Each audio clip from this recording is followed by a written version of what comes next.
Dawno mnie nie było na YouTubie, ale to jest związane nie tyle z tym, że chorowałem, czy powiedzmy gdzieś tam byłem odizolowany, tylko mam problem ze sprzętem i nie wiem, czy ten materiał, który dzisiaj nagrywam, będzie dobrze nagrany, czy będzie wszystko poprawnie.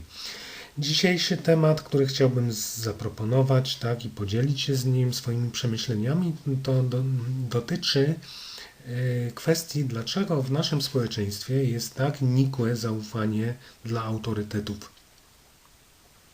Mówię o tym w kontekście chociażby COVID, tak, i tych różnych zaleceń, które dają eksperci, tak, nam, ludziom, takim zwykłym, jako pacjentom, ale także przekazują nam w telewizji, tak, różne zalecenia odnośnie tej całej sytuacji epidemicznej. No i widać, że wiele osób po prostu nie akceptuje tego, nie chce pogodzić się z pewnymi aspektami, tak, ograniczeniami itd., itd. No i właśnie tym problemem, nad tym zagadnieniem się zastanowiłem i chciałem się z Wami podzielić swoimi przemyśleniami. Pierwsza rzecz, którą padałoby w zasadzie poruszyć, tak, czym jest autorytet. Ja tak sobie myślę, że ten autorytet ma takie dwa główne znaczenia. Pierwsza to jest osoba, na której po prostu można polegać, dlatego że po pierwsze ta osoba ma odpowiednią wiedzę albo kompetencje, czasami jest to wiedza formalna, czasami nieformalna. I drugi element ważny, że ta osoba zachowuje się w sposób godny. Cóż z tego bowiem, jeżeli ktoś ma wiedzę, może być nawet profesorem, jeżeli wykorzystuje tą wiedzę przeciwko tobie, tak? Chce na przykład cię skrzywdzić. Wiele osób w historii wykorzystywało swoją wiedzę przeciwko innym ludziom i bynajmniej nie cieszyły się i nie cieszą się te osoby jakimkolwiek społecznym autorytetem. Drugi element, tak, związany z autorytetem, to jest trochę takie prawno czy psychologiczne ujęcie, że autorytet to jest osoba lub urząd, z którym trzeba się liczyć, tak, bo on decyduje o jakimś aspekcie Twojej egzystencji, Twoim losie, tak? Przełożony w pracy, sędzia, urzędnik i tak dalej. Tak więc nie musi być to osoba koniecznie lubiana, ale jest to osoba, która wpływa. Na przykład dla dzieci takim bezwzględnym autorytetem, w tym znaczeniu właśnie jako władza, są rodzice, tak? Bo dzieci są skrajnie zależne od swoich rodziców, bo ci rodzice dostarczają wszystkich niezbędnych środków do przeżycia. Tak więc o tym będziemy rozmawiać, tak? Jak to się dzieje, że te właśnie autorytety, te formy autorytetu ulegają zaburzeniu czy takiej dewaluacji. I tak sobie myślałem nad tym i wyodrębniłem takie trzy elementy, główne moim zdaniem czynniki, które wpłynęły na to, że dzisiaj ludzie generalnie rzecz biorąc niemalże powszechnie nie ufają autorytetom. Pierwszy taki element, który wyodrębniłem, dotyczy pewnej filozofii, która jest przekazywana, w której w nowym ustroju jesteśmy.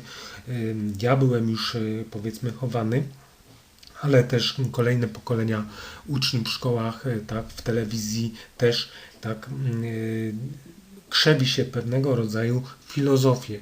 Tak? Mam tu na myśli filozofię liberalną, a ściślej neoliberalną, czyli liberalizm ten dwudziestowieczny.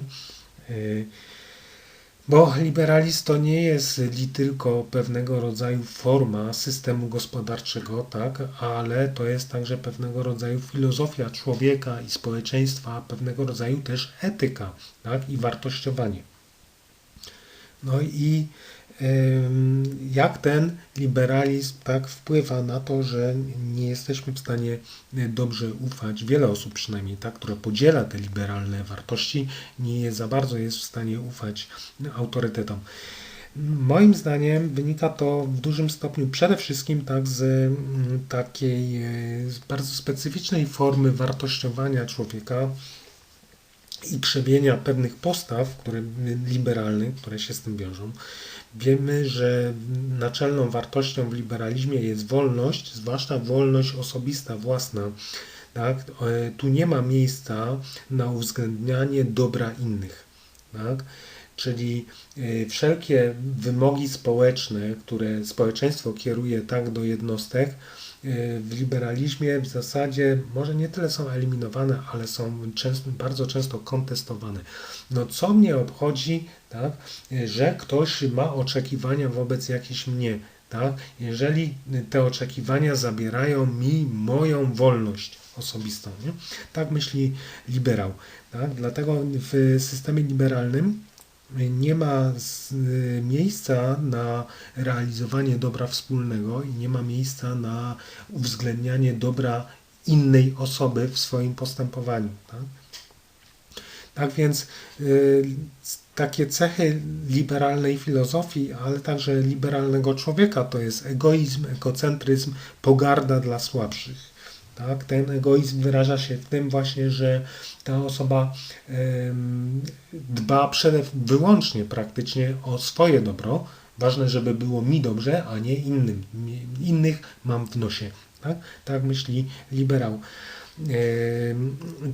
Drugi element to jest egocentryzm, czyli ta osoba postrzega rzeczywistość tylko z perspektywy własnych doświadczeń, własnych myśli, tak? Postrzega siebie jako autorytet, własne myśli odbiera jako swego rodzaju prawdę absolutną, tak?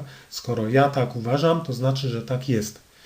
Nie? To jest taka centralna myśl, tak? Czyli na przykład, jeżeli ja potrafię pracować i potrafiłem zarobić, nie wiem, 100 000 złotych, tak? To znaczy, że inni, jeżeli tylko by chcieli, też by to osiągnęli. To jest właśnie ten egocentryzm, taka filozofia pępka.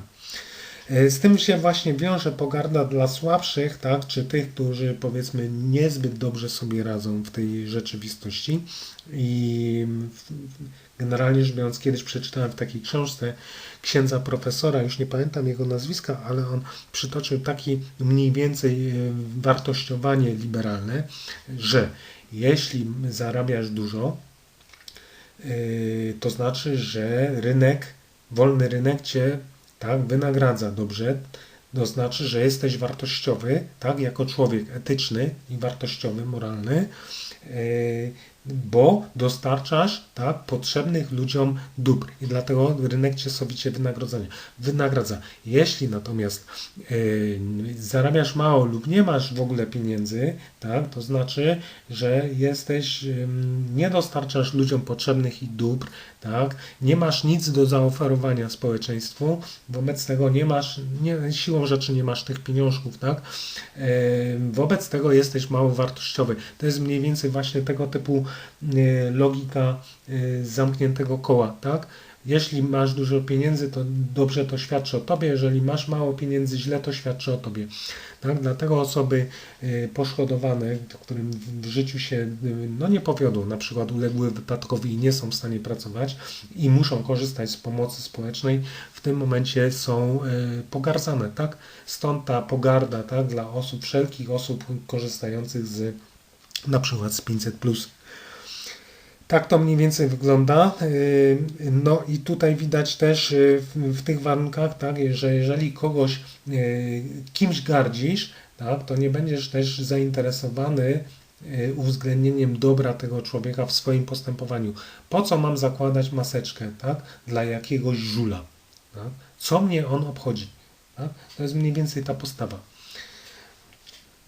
Tak więc to myślę, że taką dopowiem jeszcze na koniec odnośnie liberalizmu, także osoby takie wyznające wartości liberalne przejawiają często cechy narcystyczne i socjopatyczne, tak?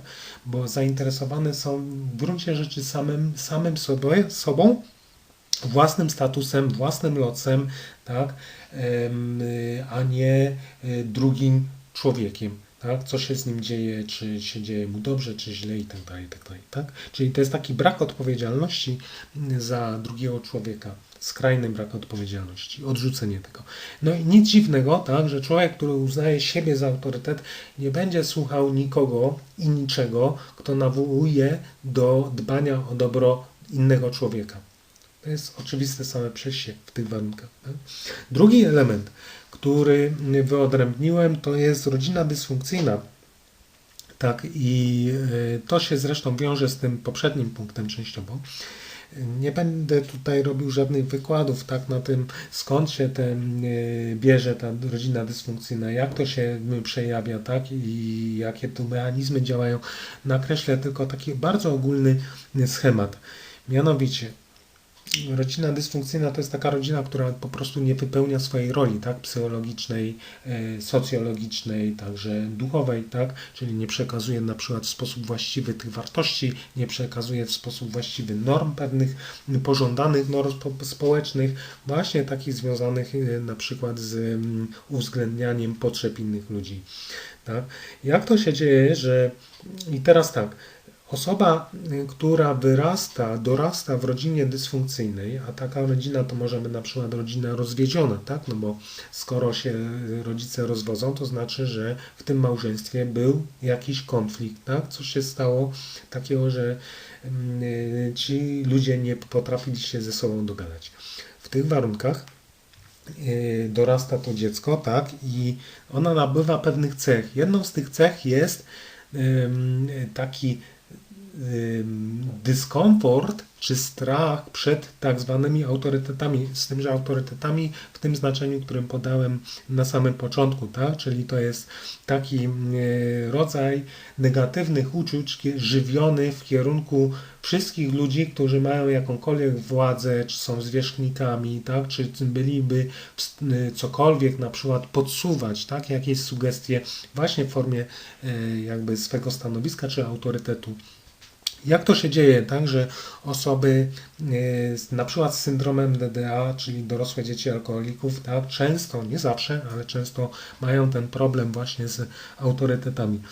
No, dzieje się tak dlatego, że tak jak już wspomniałem, dla dziecka rodzic jest takim bezwzględnym dostarczycielem wszystkich niezbędnych dóbr do przeżycia. Tak? Jeżeli dzieje się w rodzinie źle, tak? Rodzice są skonfliktowani, skłóceni albo przeciążeni na przykład życiem, tak?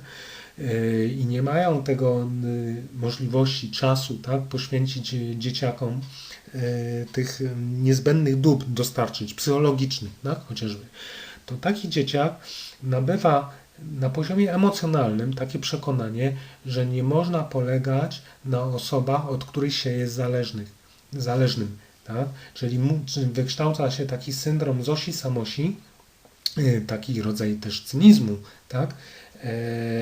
I takiej nadmiernej niezależności od innych ludzi. No i konsekwencje są takie, tak, że potem ten schemat braku zaufania, tak, do autorytetu rozlewa się też na wszystkich innych pozostałych ludzi w życiu dorosłym. Tak? Jak ta osoba dorośnie, dorasta, wchodzi w życie dorosłe, tak? Nie ma takiego kredytu zaufania do nauczycieli, do pracodawców, do przedsiębiorców, tak? Do wykładowców itd. Itd. Tak? Dlaczego? Dlatego, że jeśli jest tak, że rodzice nie dostarczyli tych dóbr, albo przekazywali komunikaty sprzeczne, tak? Albo przekazywali normy, które sami nie realizowali, na przykład mówili, że trzeba się kochać wzajemnie, a w domu były awantury, tak? Czyli przekazywali komunikaty, które albo nie dało się ich zastosować w praktyce. Tak? W tych warunkach taki ktoś nabrał dystansu, tak? Do właśnie tego autorytetu, jakim jest rodzic. Tak? I wobec tego mówi, co ja mam się dobrego spodziewać po kimś, kto udziela mi rady albo wręcz nakazuje mi coś tam robić, tak? Jest moim zwierzchnikiem. No, raczej nie spodziewam się czegoś dobrego, raczej czegoś negatywnego, złego, tak? No, może niekoniecznie często jakiejś krzywdy, ale może to być po prostu jakiś uszczerbek, tak? Albo zawiedzione nadzieje i tak dalej, tak? Czyli spodziewam się nieprzyjemności. Jeżeli spodziewam się, jestem podejrzliwy wobec jakiejś osoby, tak? To ja tej osobie nie ufam. Nie daję kredytu zaufania. Tak? Jestem sceptyczny wobec tego, co ta osoba mówi. Mogę nawet czynnie oponować, kwestionować to, co ta osoba mi przekazuje, nawet jeśli to, co ona mi przekazuje, jest prawdą. Tak? Takie są konsekwencje. Myślę, że to jest jeden z istotniejszych czynników, bo jak pokazują badania w Polsce podobno, tak, aż 30% tak, małżeństw, zawieranych małżeństw się rozpada, tak, ulega rozpadowi, ludzie się rozwodzą. Tak, także to jest pewien problem. Nie bez znaczenia jest to wychowanie właśnie liberalne, którym tu wcześniej mówiłem, tak, w szkołach między innymi, tak, czy w telewizji, dlatego, że ono promuje egoizm, egocentryzm, tak, a osoby, które są egoistyczne, tak, i egocentryczne będą miały poważny problem w utrzymaniu zdrowego związku, zdrowego małżeństwa. Tak? Nie da się po prostu z taką osobą wytrzymać. To widać dzisiaj, tak, jak wielu mężczyzn narzeka na kobiety, że one tylko dbają o swój interes. Są egoistyczne i egocentryczne, tak? Nie dbają o dobro wspólne, nie dają nic dla siebie w związku, tylko niestety ciągną w swoją stronę na zasadzie byleby mi tylko było dobrze, nie? A co tam facet czy facetowi będzie dobrze, to już mam to w nosie, nie? Tego typu postawa niestety sprzyja rozpadowi związków, tak? A jest promowana właśnie przez ten skrajny indywidualizm, tak? I taki egocentryzm. Między innymi Ayn Rand, tak? Wypromowała taki termin zdrowego egoizmu, tak? Jako coś pozytywnego, tak? Egoizm jako pozytywna cecha. Tak? Choć w normalnych warunkach, w normalnych tych tradycyjnych etykach egoizm i egocentryzm są wadami charakteru i skazami moralnymi. Tak? No i tak to mniej więcej wygląda. Tak? I kolejny element, który się dokłada, to będzie trzeci element, o którym chciałbym powiedzieć, mianowicie o tym, jak ludzie, z czym ludzie stykają się w szkole i na uczelni. Wiemy o tym mniej więcej, tak, że około połowa ludności, tej dorosłej już ludności Polski, gdzieś tam w którymś momencie swojego życia poszła na studia, tak, i styka się z kadrą akademicką. Problem polega na tym, że ta kadra akademicka, jak wykazały tak badania Polskiej Akademii Nauk, między innymi we współpracy z Uniwersytetem Warszawskim, SWPIS-em i tak dalej, tak, tymi różnymi instytucjami, które współpracowały przy tych badaniach, okazało się, że w kręgach akademickich jest bardzo wysoki odsetek osób z zaburzeniami osobowości narcystycznej i psychopatycznej, tak, dysocjalnej, to się specyficznie nazywa. I to jest pewien problem, bo jeżeli ty jako człowiek idziesz na uczelnię, tak, a potem się okazuje, że ten doktor czy profesor, tak, co z tego, że ma wiedzę, jak się okazuje być wrednym charakterem, tak, zamiast być twoim promotorem, czy kimś, kto cię promuje, ułatwia ci, tak, ukończenie tych studiów, to ci rzuca kłody pod nogi, czyli cię szykanuje w gruncie rzeczy, tak, albo cię niszczy w jakiś tam taki czy inny sposób, jako wykładowca na egzaminach i tak dalej, tak? W takich warunkach, tak, ty, będąc 3 czy 5 i więcej lat na studiach, nabierasz takiego przekonania, że to środowisko styka się z tym, tak? Twój mózg nabiera takiego sceptycyzmu poznawczego. Ty nie chcesz słuchać, tak, jakichś zaleceń od takich wrednych osób. I mamy tam, tak, wiele osób, tak, wychodząc ze studiów, staje się właśnie takimi cynikami, tak, wie, jakie to jest towarzycho na tej uczelni, wie, że tym ludziom nie można za bardzo ufać, tak. No i to skutkuje tym, tak, że gdy pojawia się jakaś gęba w telewizorni, tak, z tytułem profesora, to ty, pamiętając, co cię spotkało na studiach, ten sobie pomyślisz,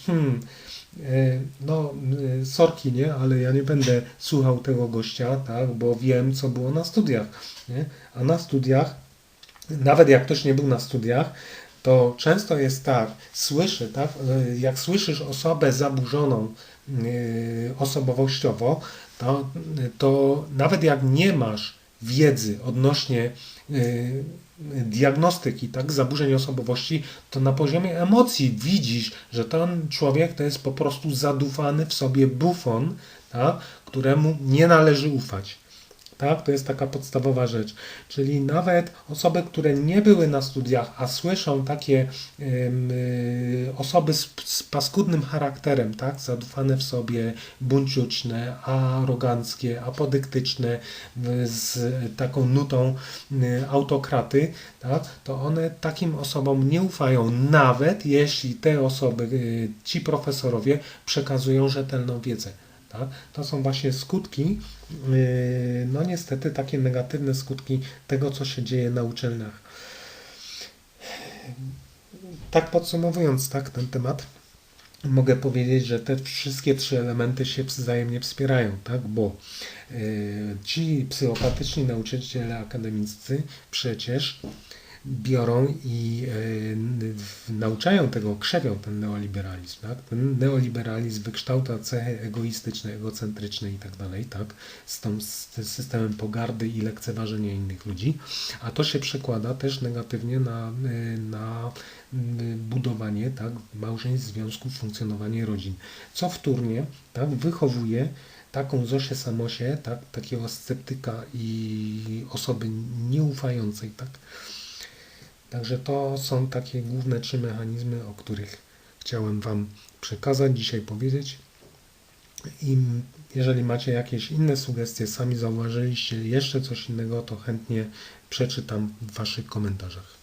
A na razie to tyle. Dzięki.